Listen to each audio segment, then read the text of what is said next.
Welcome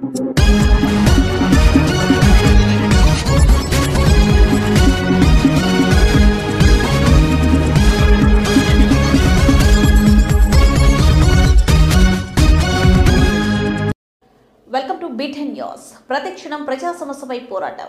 Nandyal జిల్లా సంజామల మండలం రెడ్డిపల్లి గ్రామంలో గత 8 సంవత్సరాలుగా శ్రీ లక్ష్మీ నరసింహస్వామి మరియు శ్రీ అవధూత కాశీనాయన ఆరాధనోత్సవాలు జరుగుతున్నాయి. అందులో భాగంగా ఆదివారం వేకువజామున నుంచి ఆరాధన ఉత్సవాలు ప్రారంభమయ్యాయి. ఈ కార్యక్రమంలో శిక్షణ పొందిన మహిళలు, పలువురు చిన్నారులు కాశీనాయన గ్రామోత్సవంలో కోలాటం ఆడడం జరిగింది. ఈ కార్యక్రమంలో గ్రామ పెద్దలు, ప్రజలు పెద్ద ఎత్తున పాల్గొన్నారు.